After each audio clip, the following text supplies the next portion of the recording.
everyone, and welcome to Days General Hospital Recap. As always, don't forget to subscribe so you don't miss any of our videos or recaps. So I lost the first 4 minutes due to an Olympic issue. They're synchronized swimming. It's Baywatch. It's not the Olympics. But alright, let's get right to it. So at the jail, it's Nina. She's the one stepping on Julian's hand and taking his keys away. So apparently Julian tried to double cross her, and the original papers that he signed had a nullification clause, which basically made them useless.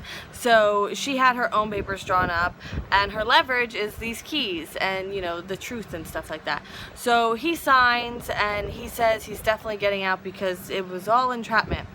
So Nina says that she's had her battles with mental illness, so like she knows denial when she sees it, and that he should just plea out for the sake of his family. And he's like, no, I'm gonna go free for my family and get my family back. And she's like, oh, okay, you're like full on delusional then. And he's like, love conquers all. And she's like, cool, that never happened for me. So she says real love is based on trust, and she goes down a list of things like you trust your partner keep you safe and stuff like that, which obviously Alexis can never do again. So then she says that he's in there because he doesn't know love, and I'm pretty sure she took the keys with her when she left. So there's that. At the PCPD, Lulu wants to see Valentine, and Dante's concerned, obviously, and, you know, because he's the Cassidine's, all Cassidines fear, and I'm like, I'm pretty sure hardly anyone knew who he was, or that he was still around. So they bring Valentine in, and Lulu asks who Daphne is and her connection, and, you know, about the letter and the return address. So he has no idea and says that he can't help them, and he hasn't been to that place on the island, and Dante tells him to cut it out. Did he kill Luke Spencer? And he says he doesn't know anything about the skeleton in the the catacombs, I guess. And he says that he hates the Cassidines. That's who his issue's with. So he had no dealings with the Spencers, and he would probably admire Luke Spencer if he ever met him, because he put the Cassidines, mainly Helena, through hell. Let's see, what else do we got here? So Dante says that he's going to rot in Grecian jail, and they leave, and Nina comes in, and she asks about the night they met, if it was a setup, and he says, no, you're beautiful, and you were charming, and a little sad. So he doesn't regret their time together, and she says that she turned him in. And he says it's his fault for leaving the phone there, and that he's taken with her, and he's telling the truth, and that's rare for him. So I don't see how it's gonna work, but a part of me is kind of curious, you know, to see that play out. At Perks, Alexis admits to Christina about having the conversation with Parker. Come here, E-Cat. Oh, she laid down because she's a baby. Oh, just say hi real fast. Perfect. Now you can lay down.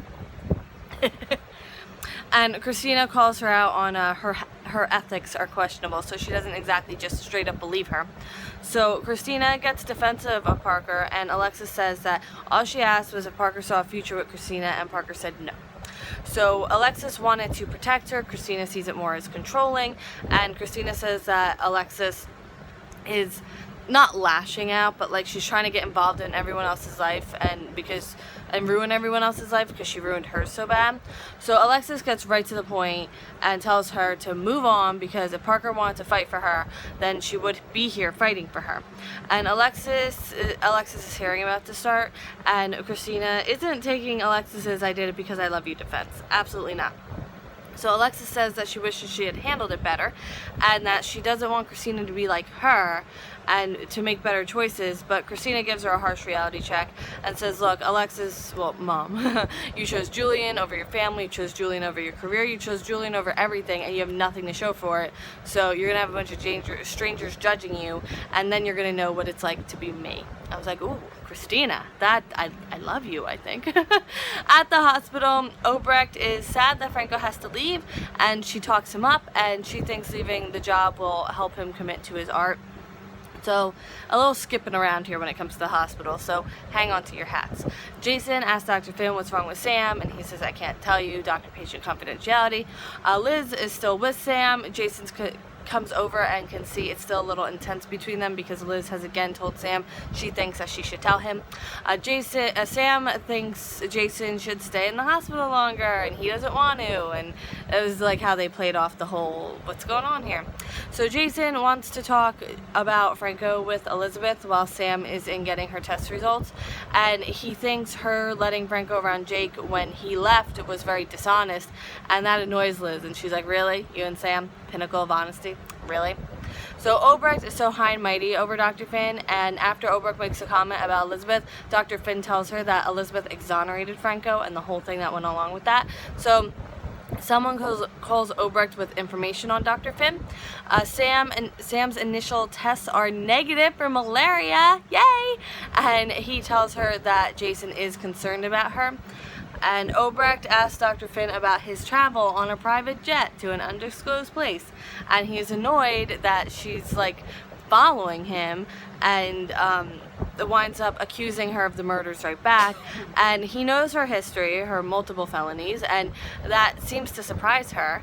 And he lays out a pretty good case against her, revenge for the demotion and all that she wants to take the hospital down with her if she can't be on top. So Liz comes up to Franco, she insists that they talk, and she says that she thought they had a good time on their date. And he's like, what, after the police? And he just goes on without letting someone speak, which would have just cleared so much stuff up. So it says something about her actions since then, and I'm like, her actions? You're the one who pushed her away. So he says that she hasn't done anything and that he's done, and he's out of her life, and she's like, no, and hops in the elevator with him.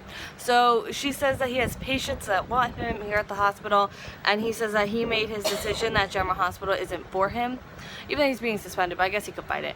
So Franco talks to Obrecht again, and Obrecht tells him that Elizabeth exonerated him and everything, timeline, that she's the one who volunteered information, all that, and that in her eyes Elizabeth redeemed herself, which is big for Obrecht, and he owes Elizabeth his freedom. So that should make him think twice. At the penthouse, Jason wants to talk and Sam wants to wait for the second test results, and he says that they're stronger together, not to shut him out. And Jason, he's not going to interrogate her, just admit that there's something she's not telling him. So she says yes, but like, I need time, and he knows she's afraid, and he asks her to tell him again because he thinks they'd be able to handle it better together. And that's it, because I missed the first 4 minutes, so I couldn't gauge where the end was. So no end scene, it was all an end scene. Nothing is real, just kidding. Thank you so much for watching today's recap. We are voting for Character of the Week this week, and also I'm planning a long-term General Hospital pool just for fun, no prizes or anything, just a little unofficial thing here. So if you want to guess a date where you think the next wedding announcement, next pregnancy announcement, next baby, next this, next that, a lot of stuff coming up, maybe next new major villain that makes an appearance, stuff like that, you want to throw a date there. I'm marking it in my little calendar book, so thought it could be fun since we're noticing patterns here. And I hope you have a great weekend. I hope you're enjoying the Olympics if you watch the Olympics, which you should be. And I will see you to Monday for more General Hospital. I hope you have a great day. Bye!